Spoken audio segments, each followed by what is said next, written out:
Meu pai levantou a taça no meu aniversário de 25 anos, e eu sorri achando que aquele seria o momento em que minha vida finalmente começaria. Eu só não sabia que naquela noite ele ia enterrá-la com um discurso. A luz dourada das velas refletia no cristal da taça, e por um segundo, tudo parecia perfeito. Meu nome é Luciana, e sempre fui a filha que não dava trabalho. Enquanto outras pessoas da minha idade gastavam em festas, eu acordava às 5 da manhã, trabalhava até às 9 da noite e estudava de madrugada. Durante 5 anos, cada centavo que sobrava ia para o mesmo objetivo: meu MBA em Harvard. Desde a adolescência, meu pai Renato repetia como um mantra: "Vou te ajudar a chegar lá." Não era só apoio financeiro, era a promessa de que eu não estava sozinha. Mesmo depois que ele se casou com Célia e trouxe Lívia para nossas vidas, eu continuei acreditando nisso. Era uma promessa que me sustentava nos dias mais difíceis, quando o cansaço batia e eu questionava se todo aquele sacrifício valia a pena. Juntei R$ 160.000 sozinha. Abri mão de viagens, conforto, juventude. Trabalhei em 2 empregos por 3 anos. Quando outras pessoas da minha idade saíam para bares e cinemas, eu ficava em casa estudando inglês e fazendo planilhas de economia. Cada real economizado era um passo mais perto do meu sonho. Quando o e-mail de aprovação chegou, eu chorei de alívio. Achei que todo o sacrifício tinha valido a pena. A família comemorou. Abraços, fotos, orgulho. Pelo menos foi o que eu pensei. Meu pai sempre foi um homem de palavra. Empresário sério, respeitado, daqueles que cumpriam promessas. Por isso eu nunca duvidei. Quando ele disse que me ajudaria, eu acreditei de forma absoluta.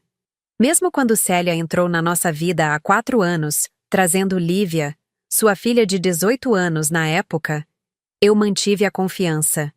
Meu pai sempre deixou claro que eu era prioridade quando se tratava de educação. Célia era uma mulher elegante, de 42 anos, que trabalhava como decoradora. Educada, sempre sorrindo, do tipo que escolhe as palavras com cuidado.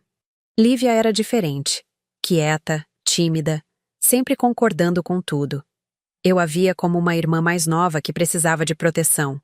Nunca imaginei que ela pudesse ser uma ameaça aos meus planos. Durante os anos em que juntei o dinheiro, nossa casa passou por mudanças. Célia trouxe um toque mais sofisticado à decoração. Lívia se formou no ensino médio e começou a falar sobre faculdade, mas de forma vaga, sem pressa. Eu estava tão focada no meu objetivo que mal prestava atenção. Harvard era minha obsessão, meu combustível diário. Lembro do dia em que recebi a carta de aprovação. Era uma terça-feira de março. Eu estava no trabalho quando o e-mail chegou. Tranquei-me no banheiro e li 3 vezes antes de acreditar. Meu peito apertou, minhas mãos tremeram. 5 anos de sacrifício tinham resultado naquelas palavras. Congratulations, you have been accepted. Liguei para meu pai imediatamente. Ele gritou de alegria no telefone. Disse que estava orgulhoso, que íamos comemorar. Naquela noite, ele abriu uma garrafa de vinho especial que guardava há anos. Célia parabenizou com lágrimas nos olhos. Lívia me abraçou e disse que eu era uma inspiração para ela. Por 2 meses, vivemos nessa euforia. Eu comecei a pesquisar apartamentos em Boston, falar com estudantes brasileiros que estavam lá, planejar cada detalhe. Meu pai acompanhava tudo de perto. Dava conselhos sobre como me adaptar a uma nova cultura. Dizia que estava ansioso para me visitar. Harvard começaria em setembro. Eu tinha 4 meses para organizar minha vida e fazer a mudança mais importante da minha existência. A festa de aniversário foi organizada pela minha madrasta. Balões dourados, mesa farta, convidados importantes, parentes, colegas de trabalho do meu pai, alguns amigos meus. Era a comemoração dos meus 25 anos, mas também uma despedida antecipada. Em poucos meses, eu estaria em outro continente. Célia caprichou em cada detalhe. Flores importadas, um bolo de 3 andares, garçons uniformizados. Disse que queria que fosse especial, que era um marco na minha vida. Eu me senti amada, valorizada. Pela primeira vez em anos, permiti-me relaxar e curtir o momento. Durante a festa, recebi abraços e parabéns. Pessoas que mal me conheciam falavam sobre como era admirável uma jovem ter tanta determinação. Meu pai circulava entre os convidados contando sobre minha aprovação em Harvard, o peito estufado de orgulho. Eu usava um vestido azul marinho que Célia havia escolhido para mim. Me sentia bonita e confiante. Lívia estava especialmente carinhosa naquela noite. Ajudou a servir os convidados. Cuidou para que eu não faltasse de nada. Tirou fotos comigo. Disse várias vezes como tinha sorte de ter uma irmã tão inteligente e determinada. Eu retribuía o carinho, feliz por ver que nossa relação tinha se fortalecido. Por volta das 9 da noite, quando a festa estava no auge, meu pai pediu silêncio. Bateu uma faca na taça de cristal, chamando a atenção de todos. O burburinho cessou gradualmente, e todas as cabeças se voltaram para ele. Meu coração acelerou de expectativa. Era o momento do discurso, aquele em que ele falaria sobre minha jornada, meus sonhos, meu futuro brilhante. Ele disse que tinha um anúncio importante, mas não falou de mim. As palavras saíram da boca dele como se fossem naturais, ensaiadas. Disse que Lívia precisava de uma faculdade, que ela tinha escolhido a administração em uma instituição particular de alto nível. Meu coração acelerou. Ingenuamente pensei que estudaríamos juntas, cada uma no seu caminho. Achei lindo o fato de ela ter se inspirado em mim para buscar ensino superior. A sala estava em silêncio, todos os olhos fixos no meu pai. Ele sorria com orgulho, a mesma expressão que costumava ter quando falava dos meus planos. Por alguns segundos, pensei que fosse um discurso duplo, que ele anunciaria o apoio a Lívia e depois falaria sobre minha ida para Harvard. Então ele continuou. E o mundo desabou. Os R$160.000 vão ser para a Lívia. O silêncio da sala se transformou em algo palpável, pesado. Senti como se meus ouvidos tivessem se enchido de água. As pessoas ao meu redor pareciam borradas, distantes. Minha mente se recusava a processar o que tinha acabado de ouvir. R$160.000. Meu dinheiro. 5 anos da minha vida. Harvard. Ele continuou falando, explicando que Harvard era longe demais, que MBA pode esperar, que graduação era prioridade. Sua voz soava metálica, irreal. Célia completou dizendo que Lívia era mais nova, que precisava de apoio agora, que eu já tinha demonstrado minha capacidade, que sempre encontraria um jeito de realizar meus sonhos. Lívia, com a voz mansa de sempre, disse que eu sempre fui inteligente, que ela não tinha a mesma facilidade. As palavras deles se misturavam em minha cabeça como um eco distorcido. Olhei para os rostos ao meu redor e vi aprovação. Alguns convidados acenavam com a cabeça, achando a decisão sensata. Uma tia comentou baixinho que era mesmo melhor investir na mais nova. Um colega do meu pai murmurou algo sobre prioridades familiares. Eu estava paralisada no meio da minha própria festa de aniversário, assistindo minha vida ser redistribuída como se fosse um bolo. Meu pai falava sobre responsabilidade familiar, sobre apoiar quem mais precisava. Célia sorria com gratidão, os olhos brilhantes de emoção. Lívia mantinha a cabeça baixa, parecendo constrangida com toda a atenção. Tentei falar, mas minha garganta estava fechada. Era como se uma mão invisível apertasse meu pescoço. Respirar se tornou um esforço consciente. Meu vestido azul marinho, que minutos antes me fazia sentir bonita, agora parecia uma fantasia ridícula. Eu era uma atriz forçada a representar em uma peça que não conhecia. Ninguém me perguntou o que eu achava. Ninguém questionou se eu concordava. A decisão estava tomada, anunciada publicamente, selada com aplausos e parabenização para Lívia. Meu pai terminou o discurso brindando às 2 filhas e ao futuro brilhante da família. Eu levantei a taça mecanicamente, o cristal tremendo na minha mão. Sorri porque era isso que se esperava de mim. Sempre fui a filha que não dava trabalho, a que entendia, a que se adaptava. mas por dentro, algo havia se quebrado de forma irreversível. O resto da noite passou como um filme em câmera lenta. Recebi abraços de parabéns que agora pareciam abraços de pêsames. Pessoas me diziam como era linda a união da família, como Lívia tinha sorte de ter uma irmã tão generosa. Generosa. Como se eu tivesse escolhido abrir mão do meu futuro. Quando os últimos convidados foram embora e a casa finalmente silenciou, eu me tranquei no meu quarto. Sentei na cama ainda com o vestido azul marinho e olhei para a parede onde havia colado a carta de aprovação de Harvard. Ela ainda estava lá, testemunha muda de um sonho que acabara de morrer. Acordei no dia seguinte com o corpo dolorido, como se tivesse levado uma surra. O vestido azul marinho estava amassado no chão, onde o havia jogado na madrugada anterior. Por alguns segundos, tudo pareceu um pesadelo ruim. Então a realidade voltou como um soco no estômago. Desci para tomar café e encontrei a família reunida na cozinha. Meu pai lia jornal, Célia preparava panquecas e Lívia folheava revistas de faculdades. A cena era doméstica, normal, como se nada tivesse mudado. Como se minha vida não tivesse sido desfeita na noite anterior. Meu pai me cumprimentou normalmente. Célia ofereceu café com o mesmo sorriso de sempre. Lívia levantou os olhos da revista e disse que tinha dormido mal de tanta ansiedade com a faculdade. Ansiedade.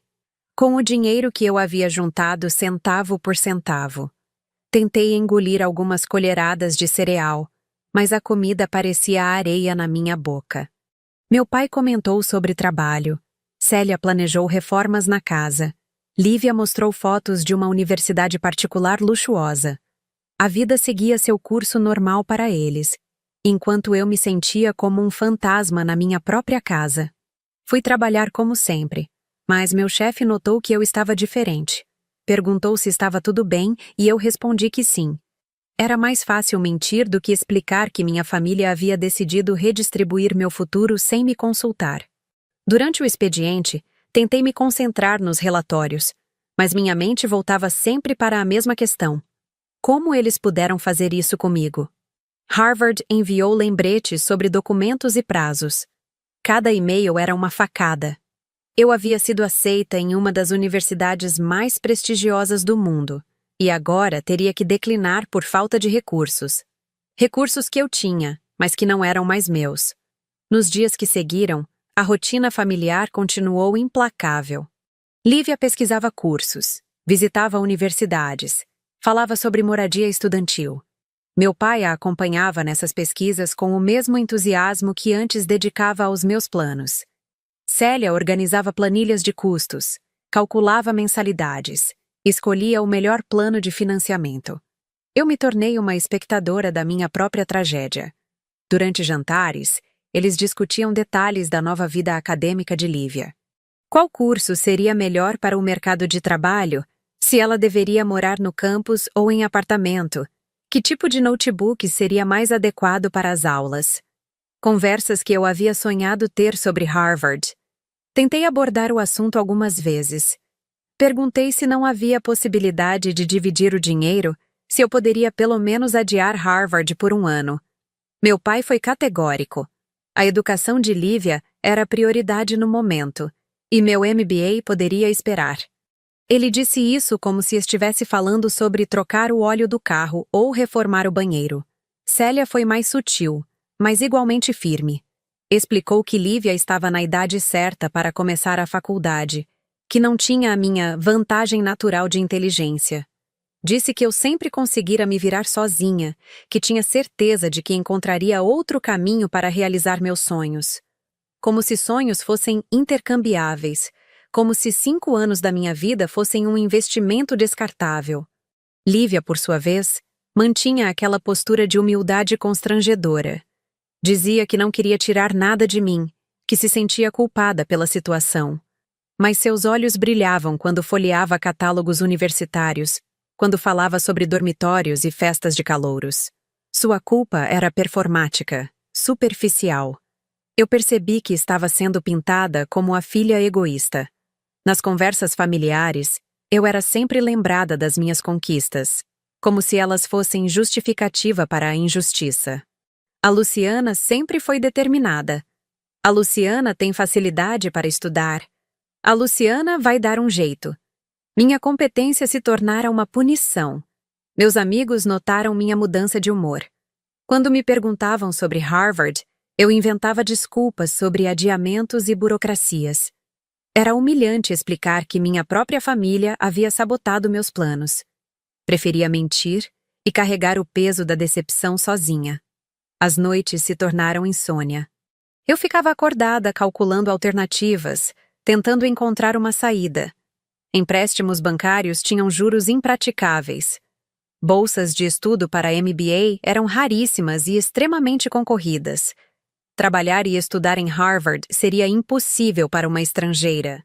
Todas as portas pareciam fechadas. Durante essas vigílias, eu ouvia Lívia conversando ao telefone com amigas. Contava sobre a faculdade nova, sobre como a família estava apoiando seus sonhos acadêmicos. Sua voz soava animada, empolgada. Ela estava vivendo meu sonho com meu dinheiro e parecia genuinamente feliz. O prazo para confirmar minha vaga em Harvard chegou como uma guilhotina. Eu sabia que teria que declinar, mas adiei a decisão até o último momento. Talvez acontecesse um milagre. Talvez meu pai mudasse de ideia. Talvez Lívia desistisse da faculdade. Fantasias desesperadas de quem não consegue aceitar a realidade. Na manhã do último dia, sentei no meu computador com as mãos tremendo. A tela mostrava o portal de Harvard, aguardando minha confirmação ou recusa. 5 anos de sacrifício resumidos a 2 botões: aceitar ou declinar. Cliquei em declinar e senti como se estivesse assinando meu próprio atestado de óbito. O e-mail de confirmação chegou imediatamente. We are sorry to inform you that your declination has been processed. Eles lamentavam informar que minha recusa havia sido processada. Harvard estava oficialmente fora da minha vida. Naquela tarde, Lívia foi aceita na faculdade particular de sua escolha. Não houve processo seletivo rigoroso. Não houve anos de preparação. Bastou preencher uma ficha e pagar a taxa de matrícula. A mesma quantia que eu havia juntado durante 5 anos seria parcelada em prestações mensais para uma graduação que ela escolheu em 2 semanas. O jantar daquele dia foi uma celebração. Meu pai abriu champanhe, Célia fez um bolo especial, Lívia usou um vestido novo para a ocasião. Eles brindaram ao futuro promissor dela, aos novos caminhos que se abriam, à sorte de ter uma família que apoiava a educação.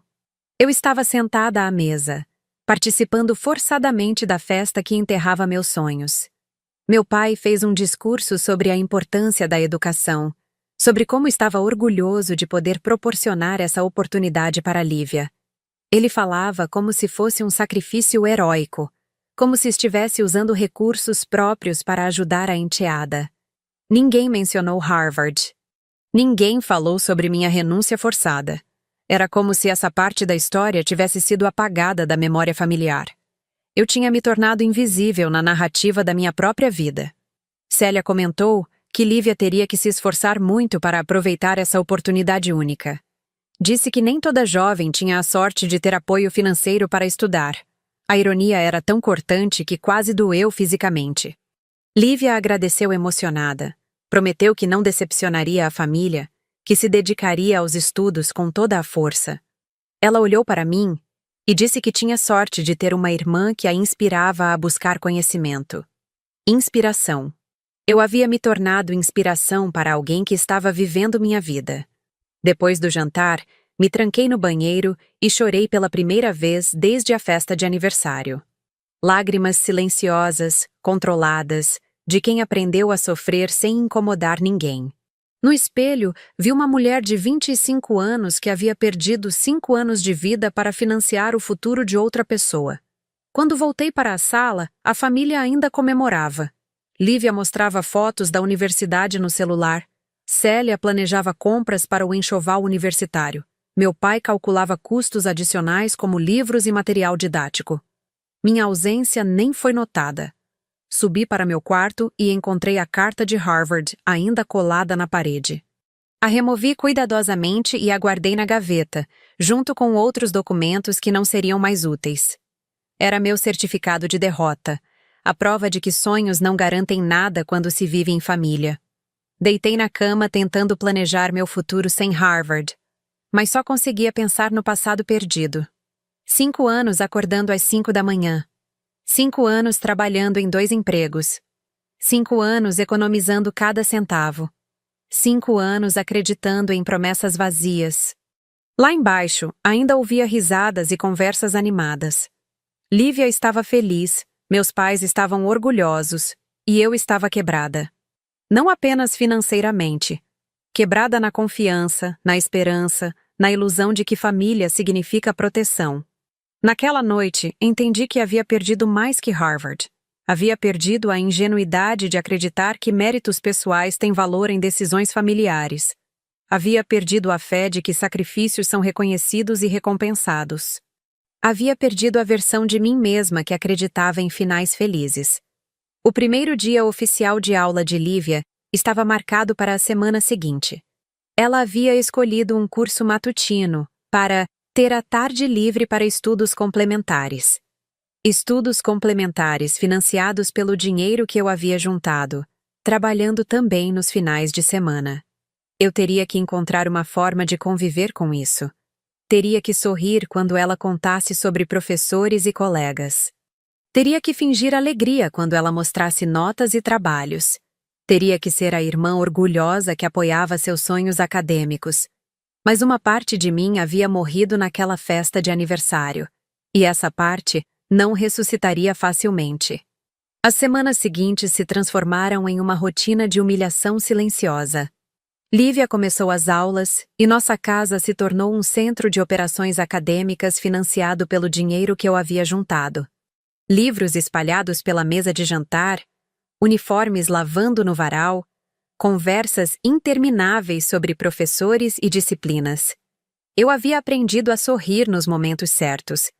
Quando Lívia contava sobre o primeiro dia de aula, eu fazia perguntas interessadas sobre os colegas e professores. Quando meu pai perguntava sobre meu trabalho, eu respondia que estava tudo bem, que estava replanejando objetivos.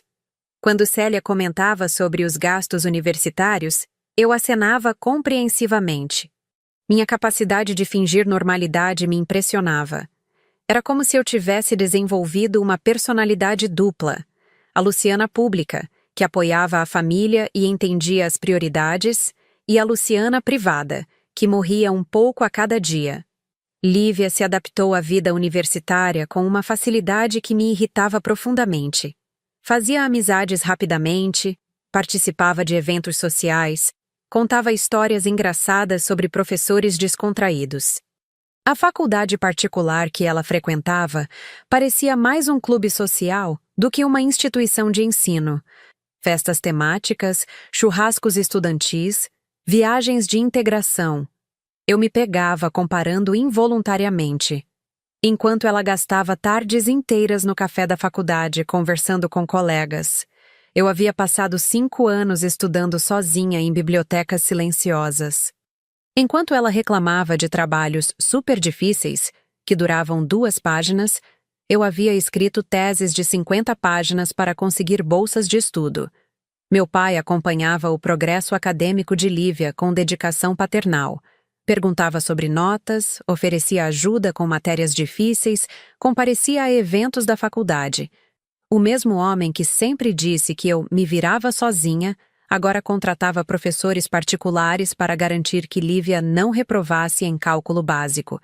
A diferença de tratamento se tornou gritante. Quando eu precisava de material para cursos de extensão, meu pai sugeria que eu investisse em mim mesma.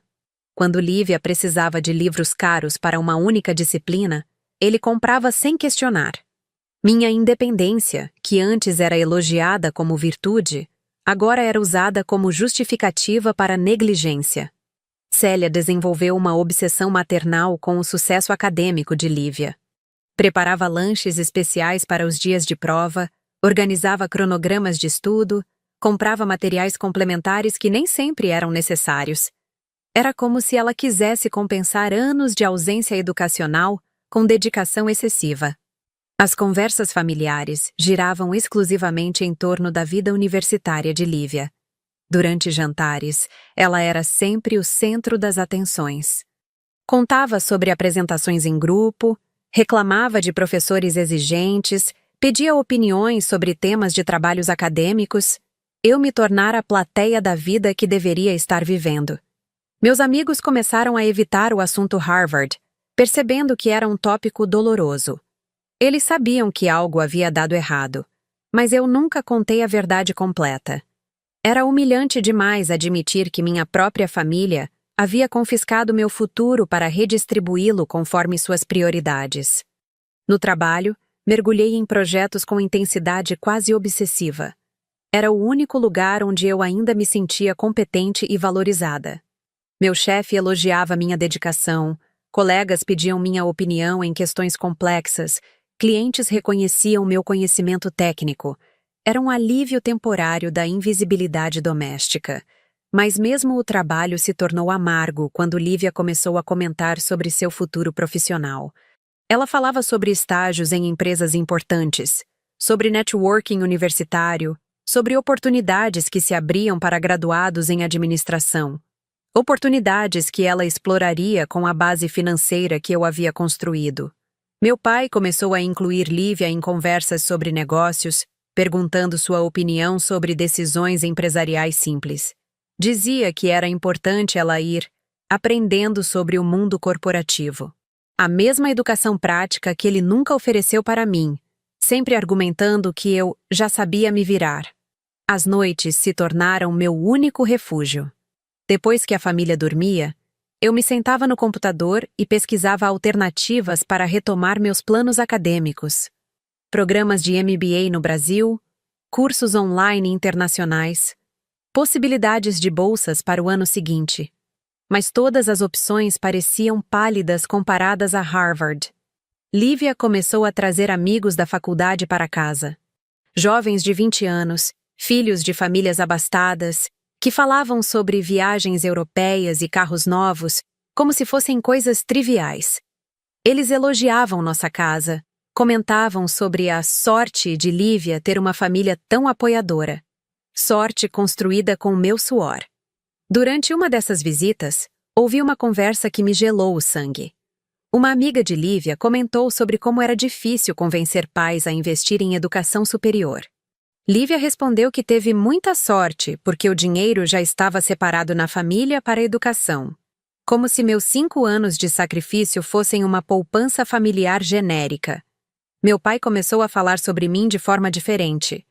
Quando apresentava Lívia para conhecidos, dizia que ela era a universitária da família agora. Quando me apresentava, enfatizava minha experiência profissional e maturidade no mercado de trabalho.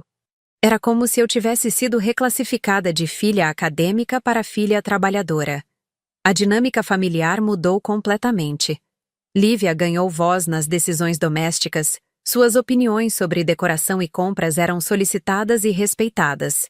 Eu continuava sendo consultada apenas sobre questões práticas e burocráticas. Minha função na família havia se reduzido a resolver problemas e pagar contas. Célia começou a organizar festinhas de apoio, quando Lívia tinha provas importantes. Decorava a casa, preparava comida especial, convidava familiares para torcer pelo sucesso acadêmico da enteada. Eu participava dessas celebrações forçadamente, aplaudindo conquistas financiadas pelo meu dinheiro. Meu relacionamento com Lívia se tornou cada vez mais artificial. Ela continuava sendo carinhosa comigo, mas havia uma distância nova entre nós. Às vezes, eu a pegava me olhando com uma expressão que não conseguia decifrar. Pena? Culpa? Superioridade? Era impossível saber o que se passava na cabeça dela. Durante uma conversa casual, Lívia mencionou que alguns colegas da faculdade tinham irmãos mais velhos que haviam estudado no exterior. Disse que era interessante conhecer pessoas com experiência internacional, que gostaria de viajar para fora algum dia. Ela falava sobre isso na minha frente como se eu nunca tivesse tentado fazer a mesma coisa. Meu pai começou a fazer planos para o futuro acadêmico de Lívia que iam muito além da graduação. Falava sobre pós-graduação, especializações, talvez até um MBA, quando ela estivesse mais madura. O mesmo MBA que ele havia considerado dispensável para mim era agora uma possibilidade futura para ela. As diferenças de tratamento se multiplicavam diariamente. Quando eu chegava tarde do trabalho, ninguém perguntava sobre meu dia. Quando Lívia chegava da faculdade, toda a família queria saber detalhes sobre aulas e atividades. Quando eu ficava doente, era esperado que eu me cuidasse sozinha. Quando Lívia espirrava, Célia já preparava remédios e chás especiais. Eu desenvolvi uma habilidade estranha de me dissociar emocionalmente das situações familiares. Durante jantares onde Lívia era o centro das atenções, eu me imaginava em Boston, cursando as disciplinas que deveria estar cursando, vivendo a vida que deveria estar vivendo. Era uma forma de sobrevivência mental. Meus sonhos noturnos se tornaram cruéis. Eu frequentemente sonhava que estava em Harvard, assistindo aulas, fazendo amizades internacionais, construindo um futuro promissor. Acordava sempre com uma sensação de perda renovada, como se perdesse Harvard todas as manhãs. Lívia começou a falar sobre formar grupos de estudo na nossa casa. Queria usar a sala de jantar para reuniões acadêmicas, transformar meu lar no quartel-general de sua vida universitária. Meu pai achou a ideia excelente. Disse que nossa casa deveria estar sempre aberta para apoiar a educação dela. A ironia era que eu me tornara uma espectadora da vida acadêmica que sempre quis viver. Ouvia discussões sobre teorias administrativas básicas, via apresentações de trabalhos universitários iniciantes, participava indiretamente de uma experiência educacional que estava além do meu alcance. Em momentos de sinceridade cruel comigo mesma, eu admitia que sentia inveja. Não inveja da pessoa que Lívia era, mas inveja da posição que ela ocupava. Inveja de ser apoiada, valorizada, priorizada. Inveja de ter seus sonhos financiados sem questionamento. Às vezes, olhando Lívia estudar na mesa da cozinha com livros que eu havia pagado indiretamente, eu me perguntava se ela tinha alguma noção do que aquela situação significava para mim. Se ela entendia que cada página que virava era uma página da minha vida que eu não viveria. A resposta chegou mais cedo do que eu esperava, de uma forma que mudaria tudo para sempre. Foi durante uma tarde de quinta-feira que tudo começou a desmoronar. Eu estava organizando documentos no meu quarto quando ouvi Lívia chorando no telefone com uma amiga. Normalmente, eu respeitaria sua privacidade, mas algo no tom desesperado da conversa me fez prestar atenção. Ela falava sobre não conseguir acompanhar e ter medo de ser descoberta. Pensei que fossem apenas inseguranças acadêmicas normais de uma caloura, mas uma frase específica me gelou. Eu não posso reprovar porque não tenho como explicar para a família. Reprovar? Lívia estava há apenas 2 meses na faculdade. Como poderia estar com risco de reprovação tão cedo? Eu havia acompanhado seu cronograma de estudos, visto suas anotações pela casa. Parecia tudo normal. Naquela noite, durante o jantar, observei Lívia mais atentamente. Quando meu pai perguntou sobre as aulas, ela deu respostas vagas, genéricas.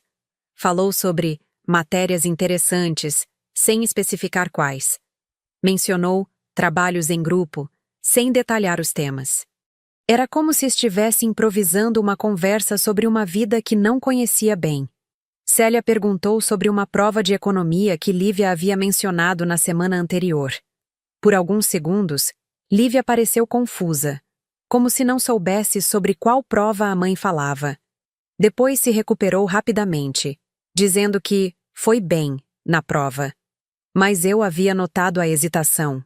Nos dias seguintes, comecei a prestar mais atenção aos hábitos de Lívia. Ela saía de casa nos horários corretos, voltava nos horários esperados, sempre carregando livros e materiais. Mas havia algo artificial em seus relatos acadêmicos. As histórias eram muito simples, muito superficiais para alguém que deveria estar imerso em uma nova experiência educacional. Na sexta-feira, resolvi fazer um teste casual. Durante o café da manhã, Perguntei sobre o professor de administração geral que ela havia elogiado tanto. Inventei um nome fictício e perguntei se era o mesmo professor Santos que uma amiga minha havia recomendado. Lívia confirmou entusiasmadamente, dizendo que ele era realmente muito bom. O problema é que eu havia inventado aquele nome. Não existia nenhum professor Santos. Minha suspeita se transformou em certeza de que algo estava terrivelmente errado. Lívia estava mentindo sobre alguma coisa relacionada à faculdade. Mas mentindo sobre o quê? E por quê? No sábado de manhã, resolvi investigar por conta própria. Enquanto a família dormia, peguei alguns documentos de Lívia que estavam na mesa da sala. Histórico escolar do ensino médio, comprovante de matrícula na faculdade, certificados diversos. Tudo parecia normal à primeira vista, mas algo me incomodava no histórico do ensino médio. As notas estavam todas muito uniformes, todas exatamente iguais. Era estatisticamente improvável que alguém tirasse exatamente 7 em todas as matérias durante 3 anos consecutivos. Resolvi examinar o documento mais detalhadamente. Foi quando percebi pequenas inconsistências. A fonte usada em algumas notas era ligeiramente diferente. O papel parecia ter sido alterado em alguns pontos. As datas de algumas avaliações não coincidiam com o calendário escolar da escola mencionada. Meu coração começou a acelerar. Decidi pesquisar online sobre a escola onde Lívia supostamente havia se formado. Encontrei o site oficial, verifiquei o formato dos documentos oficiais, comparei com o histórico que ela possuía. As diferenças eram sutis, mas existiam. O logo estava ligeiramente desatualizado, a formatação não seguia o padrão oficial. Uma suspeita terrível começou a tomar forma na minha mente. Procurei na internet por serviços de falsificação de documentos acadêmicos. Descobri que era um mercado relativamente comum, especialmente para pessoas que não haviam concluído o ensino médio, mas precisavam de comprovação para fins diversos. Minha respiração ficou irregular. Se Lívia não tinha sequer terminado o ensino médio, como havia sido aceita na faculdade? Como estava frequentando aulas há 2 meses? Como meu pai havia tomado a decisão de financiar a educação de alguém sem verificar adequadamente seus documentos? Resolvi verificar diretamente com a faculdade. Na segunda-feira, durante meu horário de almoço, liguei para a secretaria acadêmica da instituição onde Lívia supostamente estudava. Inventei uma história sobre ser familiar e precisar confirmar informações sobre matrícula para questões de plano de saúde familiar. A secretária foi prestativa. Confirmou que havia uma Lívia matriculada no curso de administração. Mas quando perguntei sobre frequência às aulas, a resposta me deixou em choque. Lívia havia comparecido apenas nos primeiros 5 dias de aula. Há mais de 1 mês, ela não aparecia na faculdade. Desliguei o telefone com as mãos tremendo. Lívia não estava estudando, não estava frequentando aulas. Estava gastando o dinheiro que eu havia juntado fingindo ser universitária. Mas onde ela passava as manhãs quando saía de casa fingindo ir para a faculdade? Naquela tarde, decidi segui-la discretamente. Saí do trabalho mais cedo e me posicionei perto da nossa casa para observar sua rotina. Às 7h30 da manhã, ela saiu com a mochila de sempre, livros embaixo do braço, aparentando ser uma estudante normal. Mas em vez de pegar o ônibus para a universidade, ela caminhou 3 quarteirões e entrou em um shopping center. Fiquei observando de longe, tentando entender o que estava acontecendo. 2 horas depois, ela saiu do shopping e foi para uma lanchonete próxima, onde ficou até o meio-dia. Passou a tarde inteira circulando pelo shopping, entrando em lojas, sentando em praças de alimentação, navegando no celular. Não havia nada acadêmico em sua rotina. Era simplesmente uma jovem matando tempo até a hora de voltar para casa, fingindo ter tido um dia produtivo de estudos. Às 5 da tarde, ela retornou para casa com a mesma mochila, os mesmos livros, a mesma expressão de quem havia tido um dia normal de faculdade. Durante o jantar, contou sobre uma aula super interessante de marketing que havia assistido pela manhã. Descreveu detalhes de um professor que nunca havia conhecido e de colegas com quem nunca havia interagido. Minha revelação ainda não estava completa. Se Lívia não estava estudando, se tinha documentos falsificados, havia algo mais que eu precisava descobrir. Como ela havia conseguido ser aceita na faculdade com documentos falsos? Alguém mais estava envolvido nessa farsa? Na terça-feira, resolvi investigar mais profundamente. Durante meu horário de almoço, fui pessoalmente até a faculdade de Lívia. Conversei com funcionários da secretaria, alegando ser irmã e estar preocupada com o desempenho acadêmico dela. Foi quando descobri o mais chocante. Os documentos de Lívia haviam sido processados por uma empresa terceirizada que prestava serviços de análise documental para a faculdade. E essa empresa tinha histórico de problemas com verificação adequada de autenticidade. Mais grave ainda, descobri que Lívia havia usado um endereço eletrônico falso durante todo o processo de matrícula. As comunicações oficiais da faculdade não chegavam até ela, porque ela havia fornecido dados incorretos propositalmente. Ela sabia que não duraria muito tempo sem ser descoberta, e estava se preparando para quando isso acontecesse. Voltei para casa naquela tarde com uma certeza devastadora. Lívia não era uma jovem ingênua tentando conquistar educação superior. Era uma pessoa que havia orquestrado uma farsa elaborada para desviar R$160 mil da minha família. E pior, ela havia sabotado meus planos para garantir que o dinheiro não fosse usado para seu propósito original.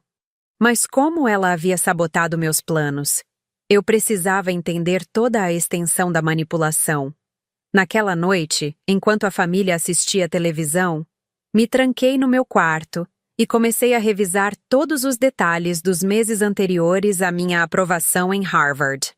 Relembrei conversas, revisitei documentos, analisei cronologias. Foi quando me lembrei de algo estranho. Durante meu processo de aplicação para Harvard, alguns documentos importantes se perderam ou atrasaram inexplicavelmente. Certificados que tiveram que ser reemitidos, cartas de recomendação que chegaram fora do prazo, traduzidos juramentados que desapareceram misteriosamente. Na época, atribuí esses problemas a azar ou incompetência de prestadores de serviços. Mas agora, com a perspectiva da manipulação de Lívia, comecei a suspeitar que os atrasos não foram coincidência. Verifiquei meu computador e encontrei evidências perturbadoras. Alguns e-mails importantes sobre Harvard haviam sido movidos para a pasta de spam automaticamente. Documentos que eu tinha certeza de ter salvado em pastas específicas estavam em locais diferentes. Senhas de portais acadêmicos tinham sido alteradas sem minha autorização. Lívia tinha acesso ao meu computador quando eu não estava em casa. Ela conhecia minha rotina, sabia quando eu estaria trabalhando ou fora de casa. Tinha tempo e oportunidade suficientes para sabotear meu processo de forma sutil e gradual. A revelação me atingiu como uma avalanche. Lívia não havia simplesmente se beneficiado da decisão injusta dos meus pais. Ela havia ativamente trabalhado para garantir que eu perdesse minha chance em Harvard. Havia manipulado documentos, atrasado processos, criado obstáculos para que eu não conseguisse viajar no prazo previsto. E quando percebeu que mesmo com a sabotagem eu ainda poderia conseguir contornar os problemas, ela convenceu meu pai a redirecionar meu dinheiro para sua falsa educação superior. Sentei na cama com todos os fatos organizados na minha mente. Lívia nunca terminou o ensino médio.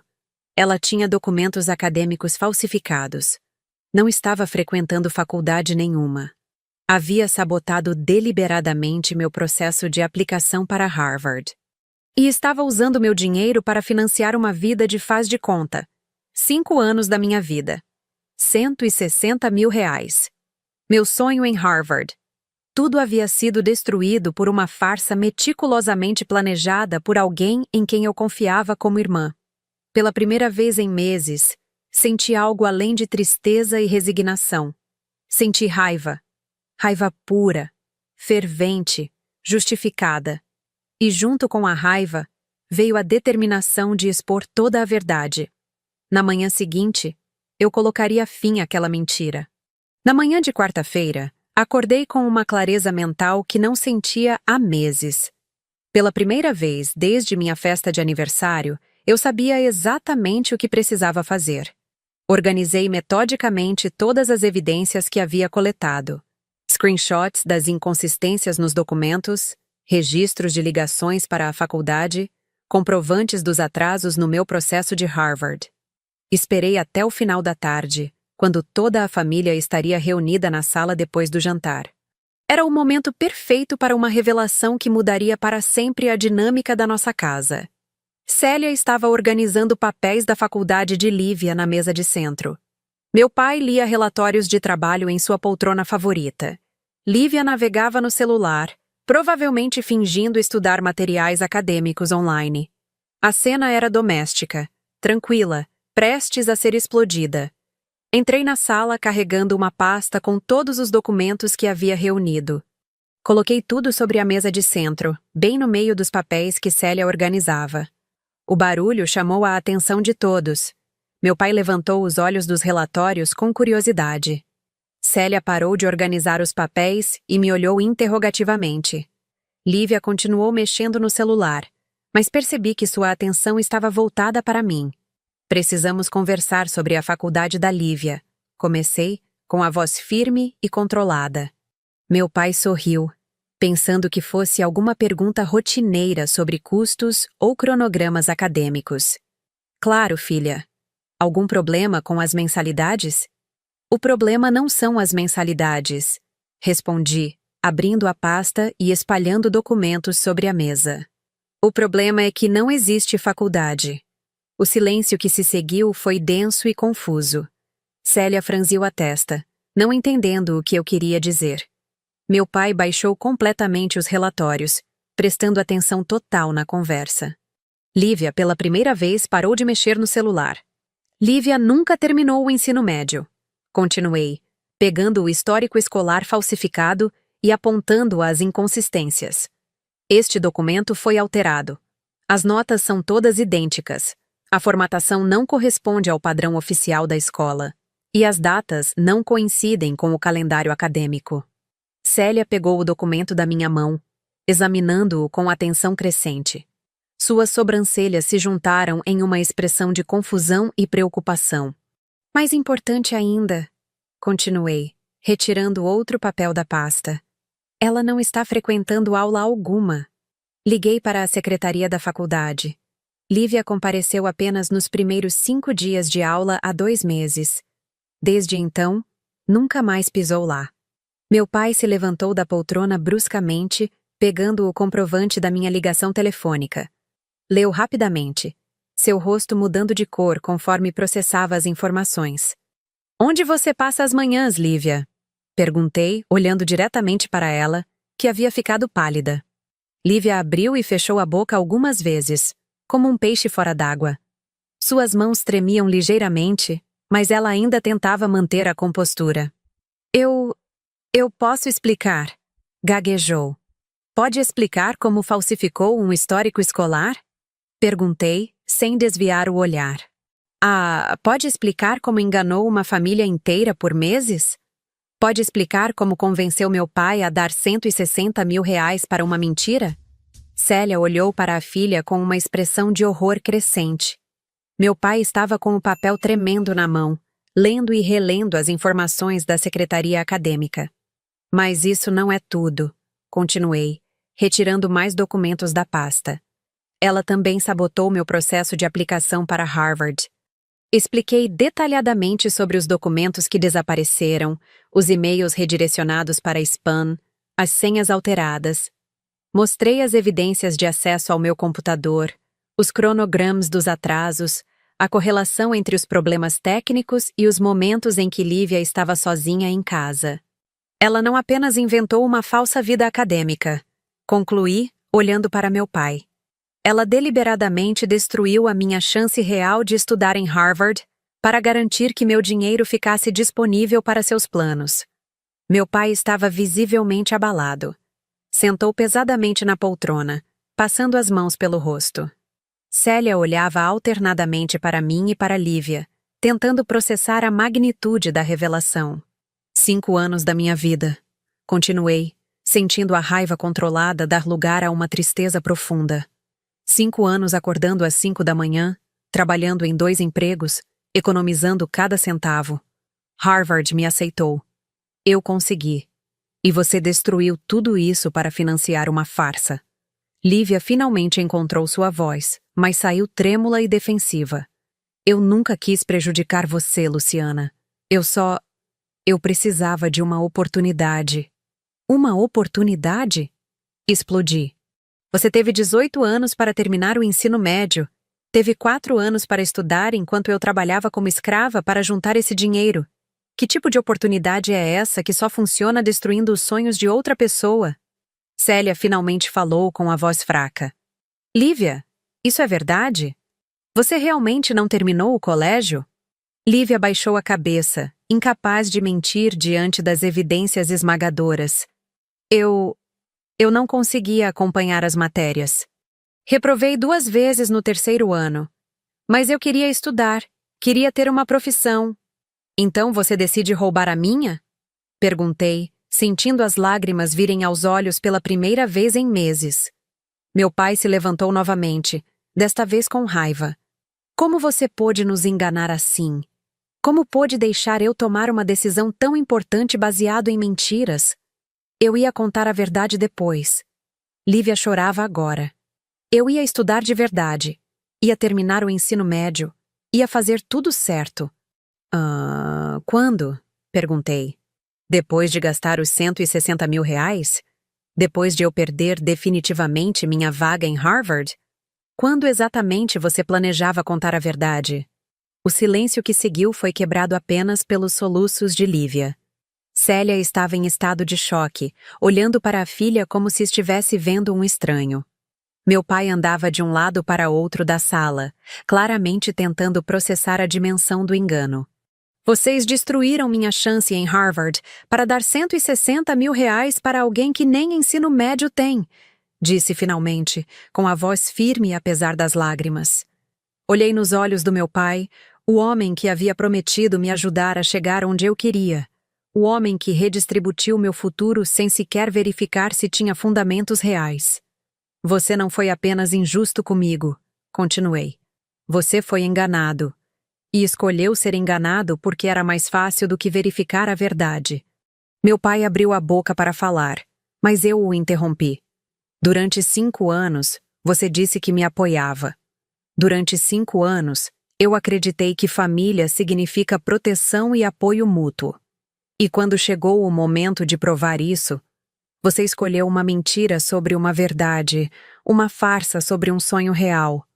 Levantei da poltrona e caminhei em direção à porta da sala. Antes de sair, me virei uma última vez para olhar minha família. Eu não gritei durante esses meses, não fiz escândalo, não briguei. Engoli toda a injustiça em silêncio porque achei que vocês mereciam meu respeito.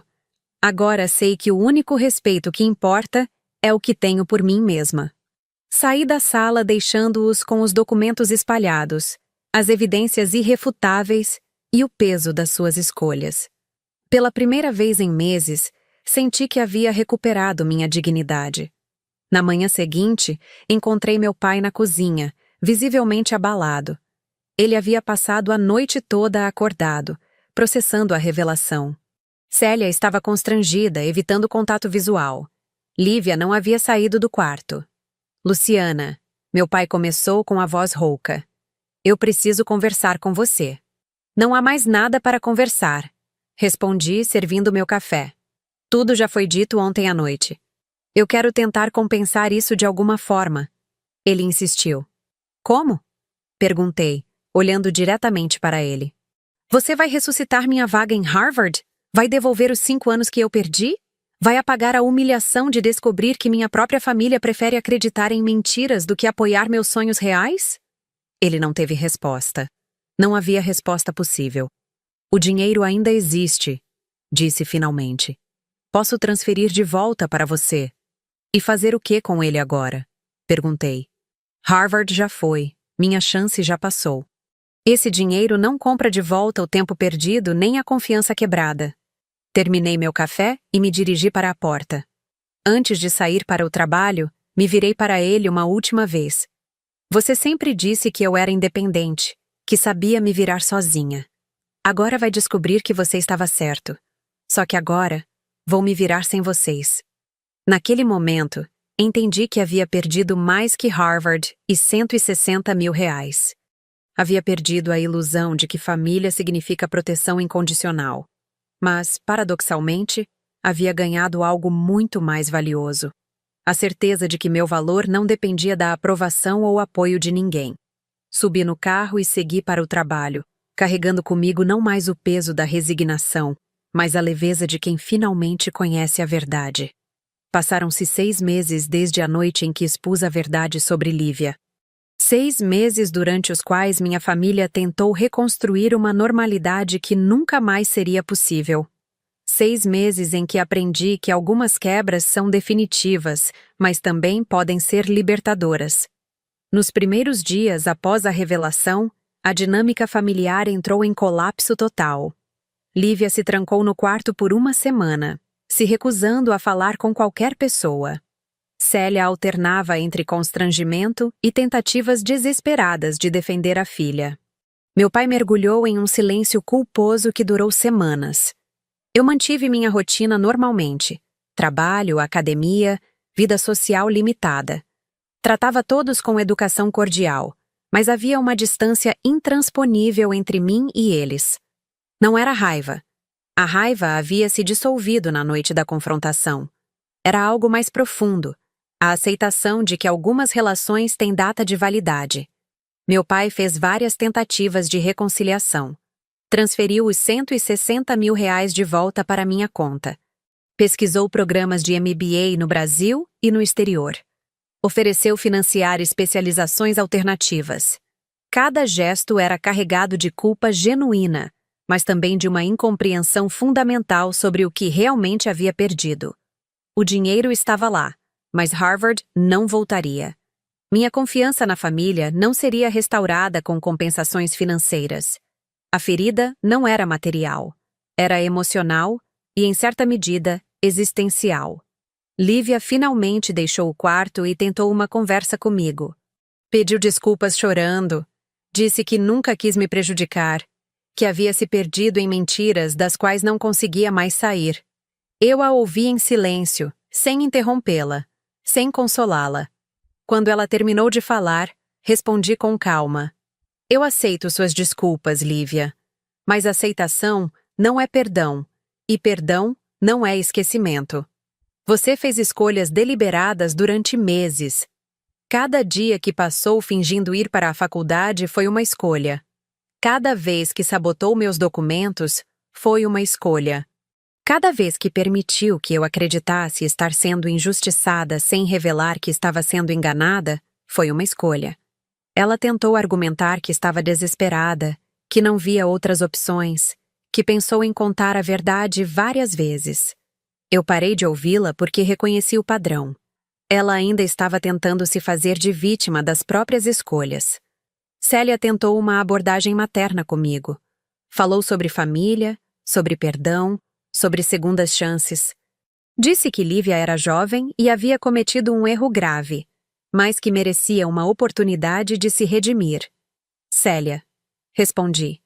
Você está certa sobre segundas chances. Lívia merece uma oportunidade de reconstruir sua vida de forma honesta. Mas essa oportunidade não precisa incluir minha participação. Eu não sou responsável pela redenção dela.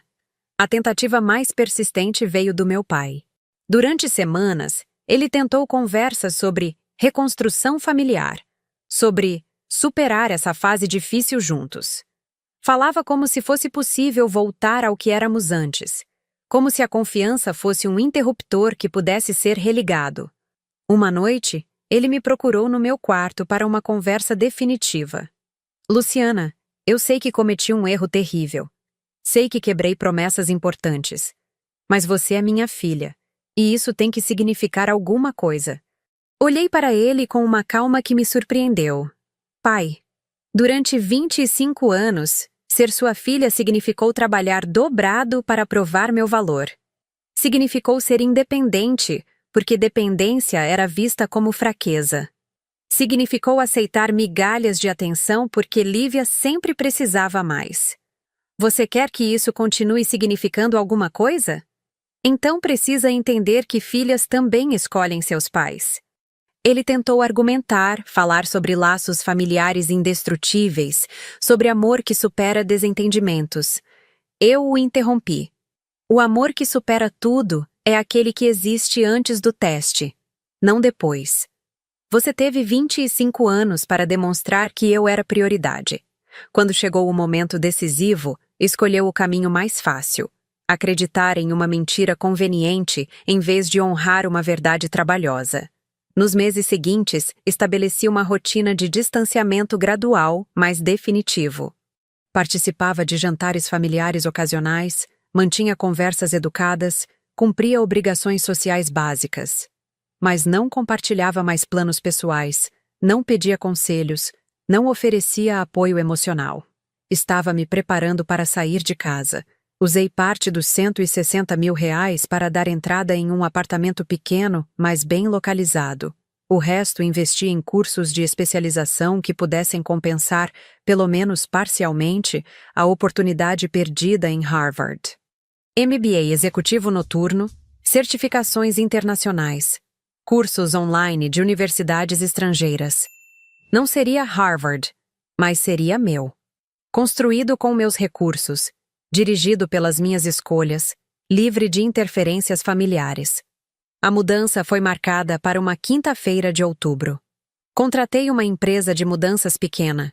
Eu não tinha muitos móveis, apenas livros, roupas e alguns objetos pessoais. 25 anos de vida cabiam em 15 caixas. Meu pai tentou me convencer a ficar até o último momento. Ofereceu reformar meu quarto, comprar móveis novos, qualquer coisa para que eu mudasse de ideia. Não entendia que o problema não era físico, era fundamental. Célia chorou no dia da mudança, disse que a casa não seria a mesma sem mim. Eu agradeci a cortesia, mas não senti reciprocidade emocional. Sua tristeza era genuína, mas também era conveniente. Era mais fácil lamentar minha partida do que questionar as decisões que a tornaram inevitável. Lívia ficou no quarto durante toda a mudança. Não se despediu, não tentou uma última conversa. Talvez tivesse entendido que algumas pontes queimam completamente e tentativas de reconstrução só pioram o estrago. Meu primeiro mês no apartamento novo foi de adaptação silenciosa. Acordar sem ouvir conversas sobre faculdade fictícia. Tomar café sem tensões não verbalizadas.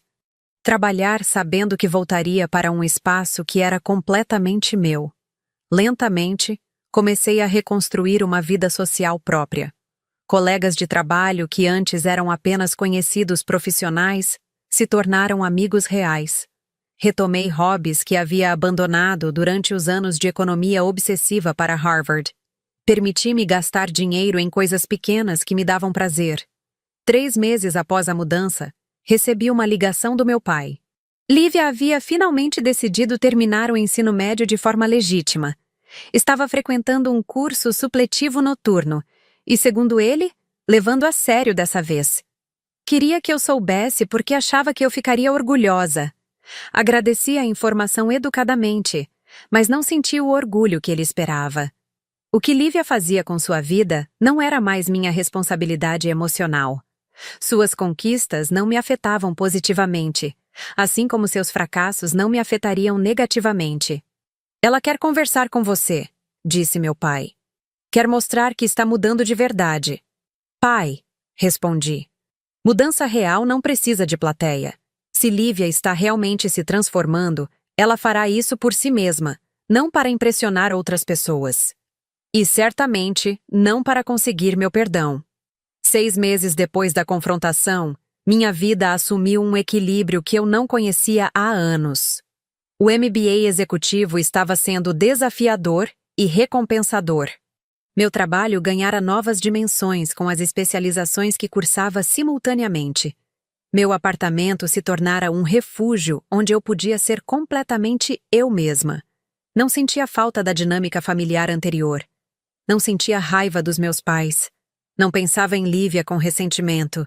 Havia chegado a um estado de indiferença pacífica que inicialmente me assustou, mas depois entendi que era, na verdade, maturidade emocional. Algumas pessoas me perguntam se não sinto solidão morando sozinha, se não penso em reconciliação familiar, se não tenho saudades da casa onde cresci. A resposta é sempre a mesma. É impossível sentir saudades de uma versão de si mesmo que você superou. Durante 25 anos, fui a filha que se adaptava, que entendia, que aceitava injustiças em nome da harmonia familiar. Hoje, sou uma mulher que faz suas próprias escolhas e vive com as consequências delas. A diferença é libertadora. No mês passado, me inscrevi para um programa de intercâmbio profissional em Barcelona. Não é Harvard, mas é uma oportunidade internacional construída pelos meus próprios méritos, usando meu próprio dinheiro, seguindo meus próprios cronogramas. Ontem à noite, arrumando documentos para a aplicação, encontrei a carta de aprovação de Harvard que havia guardado na gaveta há mais de um ano. Reli o texto por alguns minutos, lembrando da euforia que senti quando a recebi pela primeira vez. Por alguns segundos, permiti-me imaginar como seria minha vida se Harvard tivesse acontecido. Que caminhos profissionais teria seguido, que pessoas teria conhecido, que versão de mim mesma teria me tornado. Mas a imaginação durou pouco. Guardei a carta novamente, não por nostalgia, mas como lembrança de que sonhos têm prazo de validade. E quando um sonho morre, nosso trabalho não é ressuscitá-lo, mas plantar sementes de sonhos novos. Barcelona não será Harvard, mas será minha escolha, construída com meus recursos, livre das interferências que destruíram meu plano anterior. E talvez seja exatamente isso que eu precisava aprender. Que a vida não acontece conforme nossos planos originais, mas conforme nossa capacidade de criar planos novos. Hoje, olhando pela janela do meu apartamento, vejo uma mulher que não conhecia há 6 meses. Uma mulher que não pede permissão para sonhar, nem aceita migalhas de consideração. Uma mulher que entendeu que família não é quem compartilha seu sangue, mas quem honra seus sonhos. E se alguém me perguntar se valeu a pena perder Harvard para descobrir isso, minha resposta será sempre a mesma. Descobrir quem realmente somos não tem preço. Algumas lições só chegam através da perda. E algumas libertações só acontecem depois da quebra.